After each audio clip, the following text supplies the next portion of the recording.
Դեկտեմբերի 3-ին Գարեգին II ամենայն հայոց կաթողիկոսը հայրապետական այցով Մայրաթոր Սուրբ Էջմիածնից մեկնեց Շվեյցարիա, ապա Ֆրանսիա։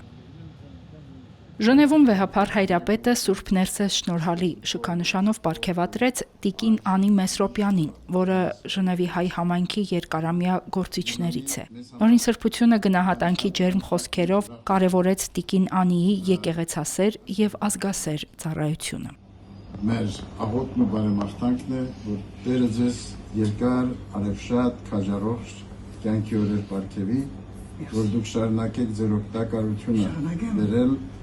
մեր զվիցերիո հայ համայնքային կյանքին։ Պարգևատրումից հետո հայրապետական կոնդակ հանձնվեց, որն ընթերցեց Արևմտյան Եվրոպայի հայրապետական պատվիրակ Խաժակ arczepiskopos Պարսամյանը։ Հանդիպմանը ներկա էր նաև Շվեյցարիայի հայոց թեմի առաջնորդական տեղապահ Գուսան Վարդապետ Ալջանյանը։ Նույն օրը պատվիրակությունը մեկնեց Ֆրանսիայի Մարսել քաղաք։ Պաշտոնական այցելության առաջին օրը տեղի ունեցավ նորին սրբության հանդիպումը Մարսելի քաղաքապետ Բենուա Պայանի հետ։ Հայրապետական այցի ժամանակ նորին սրբությանը ուղեկցում էր Սուրբ Էջմիածնի միաբանական պատվիրակությունը, որի կազմում էին Գարեգին I կրթական կենտրոնի տնօրեն Վահան եպիսկոպոս Հովհաննիսյանը, Մայրաթորի վարչատնտեսական բաժնի տնօրեն Մուշեղ եպիսկոպոս Բաբայանը, Գևորգյան հոգևոր ճեմարանի տեսուչ Շահե ծայրագույն վարդապետ Անանյանը եւ կաթողիկոսական հանձնակատար Գրիգոր Աբեղամինասյանը։ Մարսելում Սուրբ Էջմիածնի գահակալին եւ պատվիրակությանը միացավ Ֆրանսիայի հայոց թեմի առաջնորդ Գրիգոր եպիսկոպոս Խաչատրյանը։ Պաշտոնական ընդունելությունը կայացավ Մարսելի քաղաքապետարանում։ Վեհափառ հայրապետը եւ քաղաքապետ Պայանը հանդիպմանն անդրադարձան քաղաքի կյանքում հայ համայնքի դերակատարությանը։ Սա Բենուա Պայանի եւ հայրապետի առաջին հանդիպումը չէր։ Այս տարի մայիսին Մարսելի քաղաքապետը այցելել էր Հայաստան, պատվիրակության հետ հյուրընկալվել նաև Մայրաթորում։ Դեռ այդ հանդիպմանը վեհափառ հայրապետը կարևորել էր հայ-ֆրանսիական բարեկամությունը, արձանագրել, որ հայոց ցեղասպանությունը վերապրած մեծ թվով հայորդիներ ապաստան են գտել նաև Մարսել քաղաքում, որտեղ կազմակերպել են իրենց ազգային հոգևոր կյանքը եւ օգտակար ներդրում ունեցել իրենց ապաստանած երկրի կյանքում։ Հայ համայնքի եւ ազգային կառույցների ներգրավվածությունը քաղաքի զարգացման գործում կարևորել էր նաև Մարսելի քաղաքապետը եւ հավաստիացրել հայոց հովվապետին, որ անհրաժեշտ ջանքերը կգործադրվեն հայ ժողովրդի առջև ծառացած մարտահրավերների հաղթահարման ուղղությամբ։ Մարսելում հանդիպումից հետո պաշտոնական հայտարարության մեջ իր սոցիալական հարթակներից մեկում Բենուա Պայանը մեկ անգամ եւս հայտարարեց. Մարսելը Մարսել չէր լինի առանց հայերի, վերահաստատելով, որ հայ համայնքը մշակութային եւ պատմական խոր հետք է թողել քաղաքի կյանքում։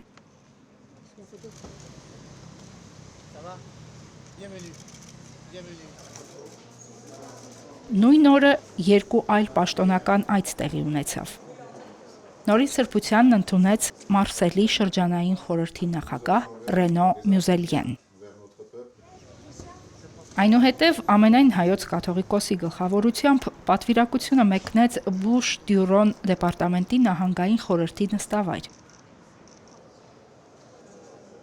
Այստեղ վեհափառ հայրապետն առանձնազրույց ունեցավ նահանգային խորհրդի եւ էքս-Մարսել Պրովանս մետրոպոլի նախագահ Մարտին Վասալի հետ։ Տիկին Վասալը Ֆրանսիայի հայասեր գործիչներից է, որը բազմիցս հանդես է եկել կոչերով հանուն Հայաստանի եւ Արցախի անվտանգության, պատերազմական եւ հետպատերազմական շրջանում հանուն արցախահայության իրավունքների։ Դեպարտամենտի շենքում տեղի ունեցած պաշտոնական արարողությանը նորին սրբությունը եւ տիկին Մարտին Վասալը միմյանց խորհրդանշական նվերներ փոխանցեցին։ Արարողությունից հետո տիկին Վասալի ուղեկցությամբ նորին սրբությունը մեկնեց Մարսելի Դենիզ զբոսայգի։ Տարածքի մի մասն այժմ կոչվում է Հայաստանի այգի։ Այն ներկայացնում է հայկական մշակույթն ու պատմությունը եւ կարևոր նշանակություն ունի ֆրանսահայ համայնքի համար։ Այգու բացումը տեղի է ունեցել ամիսներ առաջ Ֆրանսիայի հայոց թեմի առաջնորդի օրհնությամբ։ Այստեղ նորին սրբության եւ դեպարտամենտի նահանգային խորհրդի նախագահի հետ էին նաեւ Ֆրանսիայի հայոց թեմի թեմական խորհրդի նախագահ Ռիշար Ղազարյանը եւ թեմական պատգամավորական ժողովի նախագահ Ժիլբեր Տերտերյանը։ Տիկին Մարտին Վասալը կիսով չափ հայ է։ Nous avons voulu, dans le cadre de cette reconnaissance, Նպատակ ունեինք այս դեռնարկով հարգանքի տուրք մատուցել հայոց ցեղասպանության զոհերի հիշատակին եւ ցեղասպանությունն ընդունած երկրներին։ Ահա թե ինչու Հայաստանի այգում 35 կամար կա։ Դրանք զարդարված են վարդերով, ծիրանենիներով, նռնենիներով եւ ձիթենիներով, որոնք մեզ հիշեցնում են մեր արմատների մասին։ Մենք իրավունք չունենք մոռանալու մեր ազգային արմատները, դրանք պետք է փոխանցել մեր հետագա սերունդներին եւ շնորհակալ լինել մեր ծնողներին, որոնց ջանքերով կարողացանք պահպանել մեր ինքնությունը եւ ամբողջությամբ ներգրավվել ֆրանսիական հասարակության մեջ։ Բազմիցս եմ պատիվ ունեցել հանդիպելու վեհափառ հայրապետին։ Մեր վերջին հանդիպման ժամանակ ասացի, որ նպատակ ունենք Մարսելում խորհրդանշական մի ձեռնարկ սկսել, քանի որ այստեղ ապրում են մեծ թվով ծագումով հայեր։ Եվ այսօր պատիվ է վայելել վեհափառի ներկայությունն այստեղ, ստանալ նրա օրհնությունը այս պարտեզում, որը հուշարձան է Բուշ Դյուրոնի տարածաշրջանում եւ Մարսել քաղաքում ոչ միայն մեր, այլ նաեւ մեր զավակների ու թոռների համար։ Հայոց հայրապետի հետ հանդիպման եւ շրջայցի կադրերով Մարտին Վասալը կիսվեց նաեւ իր սոցիալական էջերում, ամենայն հայոց կաթողիկոսի հետ հանդիպումը անվանելով պատմական։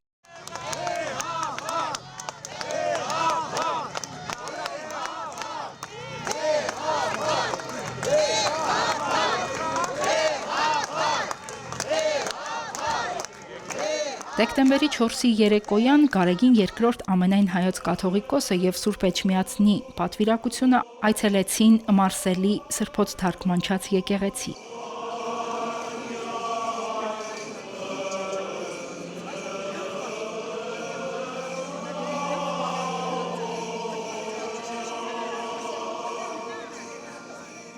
Հոգևոր դասը Նորին Սրբությանը դիմավորեց հրաշափառի երգեցողությամբ։ Արարողությանը մասնակցեցին բազմաթիվ ֆրանսահայեր, որոնք եկել էին հայոց հայրապետից օրհնություն ստանալու։ Սրբոց թարգմանչած եկեղեցում Նորին Սրբությունը հանդիպեց տեղի հայկական կառույցների ներկայացուցիչների հետ։ Գնահատանքով անդրադառնալով թեմակալ առաջնորդ Գրիգոր եպիսկոպոսի ծառայությանը, վեհափառ հայրապետը սրբազանին եպիսկոպոսական պանակե շնորհեց։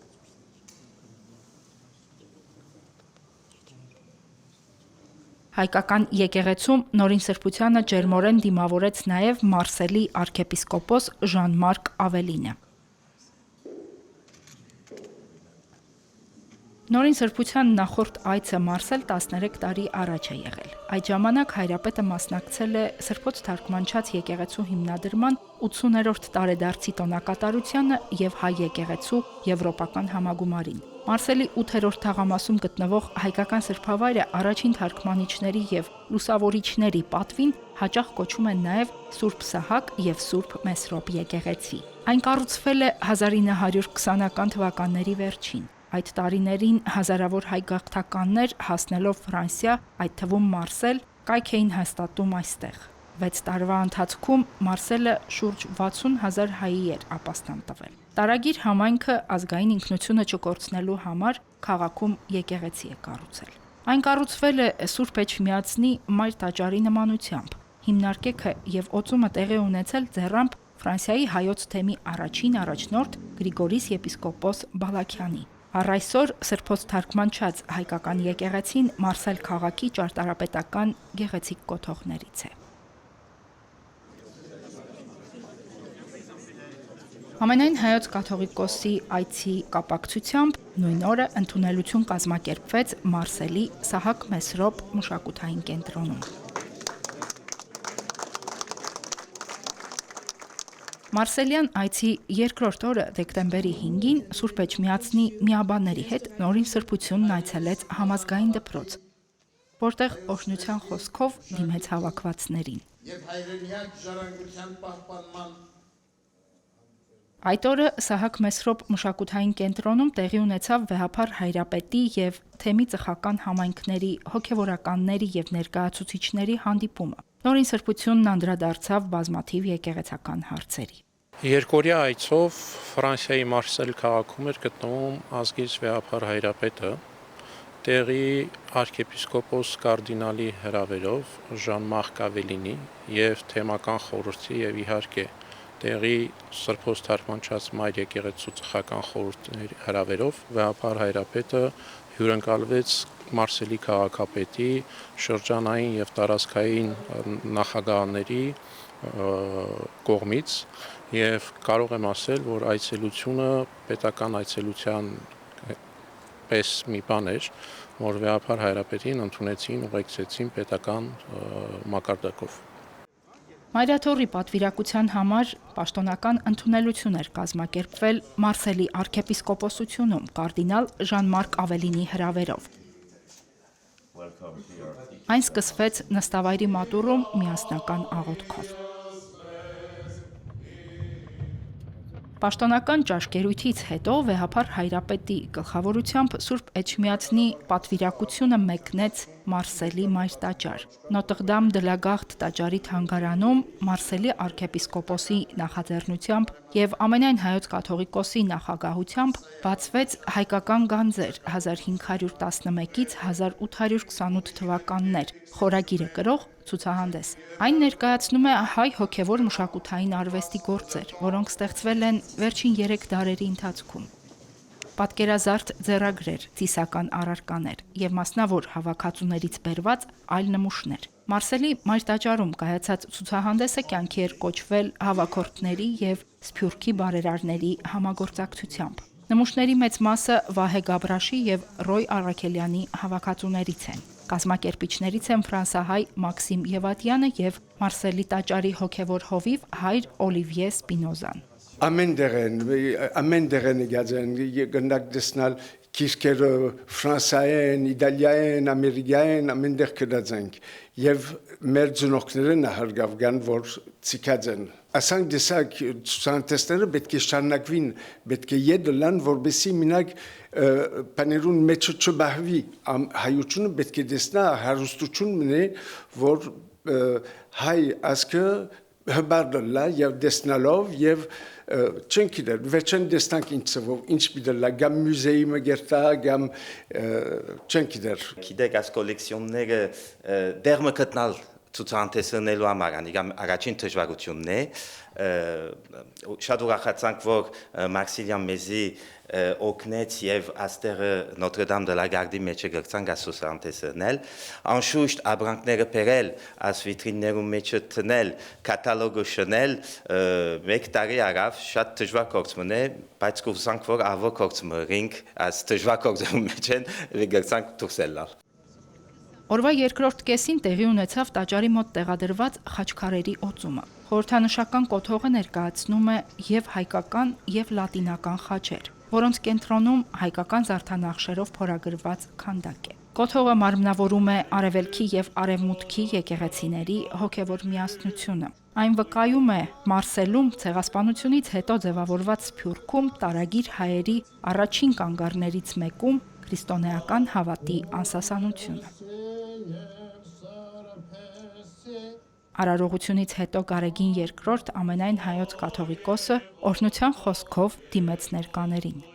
Նորին սրբությունն իր ուրախությունը հայտնեց, որ հյուրընկալ Ֆրանսիայի վեհաշուկ տաճարներից մեկի հովանու ներքո բարձրալին միասին փառաբանելու հնարավորություն ունեցան։ Հայ եւ ֆրանսիացի ժողովուրդների անխախտ բարեկամության նշանն է նաեւ նորաոց խաչքար հուշարձանը, իբրև նոր վկայություն երկու եկեղեցիների բարեկամության, ընդգծեց վեհապար հայրապետը։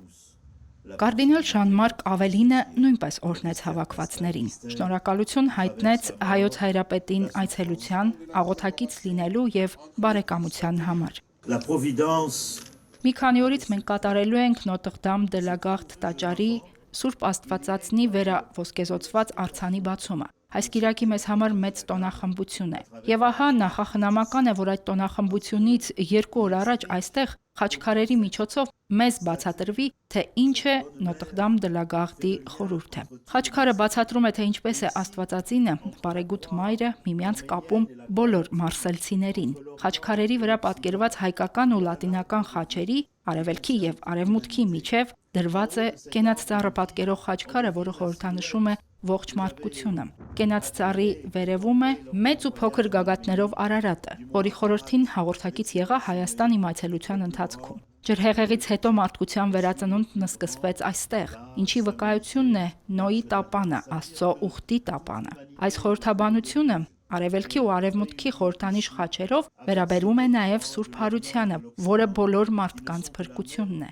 Այստեղ գալիս են վշտի ու տառապանքի ժամանակ, գալիս են իրենց աղոթքը վեր առաքելու եւ ոտքի կանգնելու, շնորհակալություն եւ երախտագիտություն հայտնելու։ Այսօրվանից սկսած այստեղով անցնելիս մարդիկ կտեսնեն նաև տաճարի խորհուրդը բացատրող այս խաչքարերը։ Դեկտեմբերի 6-ին ավարտվեց հայրապետական այցը Ֆրանսիա։ Նորին սրբությունը եւ Սուրբ Էջմիածնի պատվիրակությունը վերադարձան Հայաստան։ Վեհափար հայրապետի ժամանումից դեռ ժամեր առաջ հարյուրավոր մարդիկ, տարբեր թեմերից եկած հոգևորականներ, հայոց հայրապետին իրենց սերն ու հավատարմությունը փոխանցելու համար եկել էին Զվարթնոց օդանավակայան։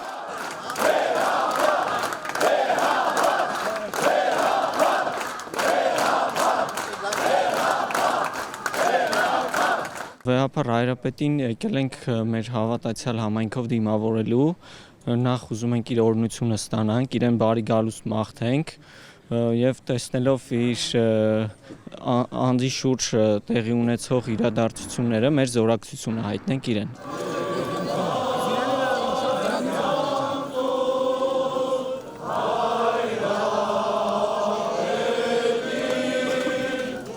Գարեգին II ամենայն հայոց հայրապետը ողջունեց եւ իր հայրական պատգամներն ու օրհնությունը բաշխեց հավաքվածներին։ Մարսել քաղաքում գտնվելով մենք տեղեկացանք ցավալի լուրի մասին, որ Արշակ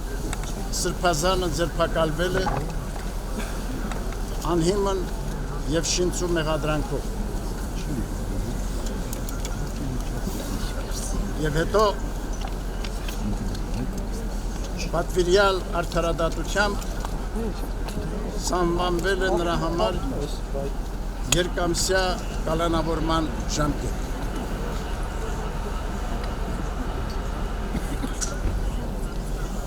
Մենք գիտենք, որ քաջարի ոգով մեր սրբազաններ այս պարակային արդեն Արշակ արքեպիսկոպոսը եղավ 4-րդ սրբազանը, որ մեր սրբազանները աննկուն են իրենց ոգով եւ քաջաբար դիմագրավում են բոլոր դժվարությունները իրենց բաժին ընկած։ Անվեհեր հավատքով, հաստատուն հավատքով, որ արդարությունը պիտի հաղթանակի իրենց կյանքում եւ իրենք արդարացված դուրս պիտի գան, ազատ պիտի արձակվեն եւ վերադառնան եկեղեցանվեր ու ազգաշեն իրենց ծառայության։ Ամեն։ Մենք սիրելիներ, մեր եւ մեր եկեղեցականած ուղերձներում, ինչպես նաեւ կատարած հայտարարություններում բազմիցս կոչ ենք ուղղել իշխանություններին վերջ դնելու հակաեկեղեցական գործողություններին, վերջ դնելու եկեղեցականների նկատմամբ իրագործվող բռնաճնշումներին, լրացնելու նրանց արդար ձայնը, նաև հարկադրելու եկեղեցու կարգած եւ կանոնած խախտման գործողություններ կատարելու։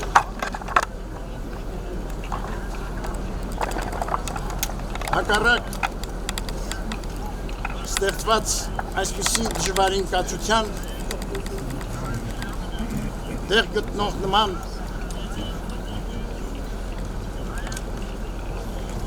եկեղեցահալած քաղաքականության մենք որպես հայրապետ հայոց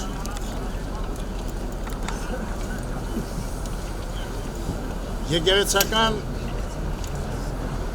ազգային ժողովի կողմից դրված իշխանությամբ մեր հոգևոր դասի հետ միասին մեր մայրաթոր Սուրբ Էջմիածնի միաբանության եւ թեմերում պաշտոնավարող եկեղեցականաց հետ միասին պիտի շարունակենք մեր կոչմանն ու առաքելությանը հավատարիմ մեր ծառայությունը բերել մեր ժողովրդին։ Վերջին ամիսներին բարձրաստիճան հոգևորականների ձերբակալությունները, հոգևոր դասի նկատմամբ ճնշումները եկեղեցականներին չեն ընկճել։ Նրանք վստահ են, որ աղոթքով եւ միասնականությամբ հնարավոր է հաղթահարել իրենց բաժին ընկած փորձություններն ու նեղությունները։ Վստահաբար ձերբակալություններով փորձում են մեզ ճնշել, փորձում են մեզ մեր արդար ձայնը լռեցնել, բայց դա իհարկե չի ստացվելու, որովհետև եկեղեցին միշտ խոսել է, եկեղեցին միշտ պատրաստ է իր պայքարի մեջ մտնելու։ Մենք երբեք չենք վախեցել որևէ մի պայքարի մեջ մտնելուց։ Մենք պատրաստ ենք կանգնել մեր հայրապետի, մեր եկեղեցու Մայրաթոր Սուրբ Էջմիածնի կողքին։ Եվ շատ հաճախ եմ ասում, ես երբեք չեմ մասնակցի եւ չեմ մասնակցելու Մայրաթորի եւ ամենայն հայոց հայրապետի ճակերտների մեջ ասած այրունահեղության խրախճանքին երբեք չեմ մասնակցի, որովհետև սա պարզից էլ պարզ է, որ Մայրաթորը հայ առաքելական Սուրբ Եկեղեցին ցանկանում են արյունահոսեցնել, որպեսզի մենք դադարենք գոյություն ունենալ, որպեսզի մենք դադարենք մեր ձայնը բարձրացնել ամբողջ աշխարհին։ Այսօր այս պատարագի ընթերցումը Պողոս Առաքյալի թղթի մեջ գրված էր, որ եթե որևէ մեկը ուզում է իրապես ապրել Քրիստոսով, փորձությունները անպակաս են լինելու այդ մարդկանց կյանքից։ Հիմա էլ փորձության շրջան է, եւ մենք էլ եղբայրներով, ողջ եկեղեցով, միաբան, ժողովուրդ, հոգևոր սպասավոր, այդ ենք ցույց տալիս ընդամենը, որ մենք հավատարիմ ենք Տիրոջ խոսքին եւ առավել եւս մեր հավատարմությամբ, մեր միաբանությամբ, մեր Տիրոջը, մեր Սուրբ Եկեղեցուն, մեր հոգևոր պետերին, մեր աջակցությունը ավելի զորեղ բան, քան աղոթքը չի կարող լինել։ Դա մեր մշտական զորությունը, դա հավատացյալին, հոգևորականին, Աստծո մարդուն սնուցող գլխավոր ուժը, երակը, աղոթքն է, եւ մենք էլ այդ երակով սնվում ենք, եւ բնական է դա ամեն մարդ պիտի կարողանա փորձությունից օգուտ քաղել։ Մենք էլ փորձում ենք այդ օգուտը քաղել, ընդամենը։ Ինչ որ միտեղ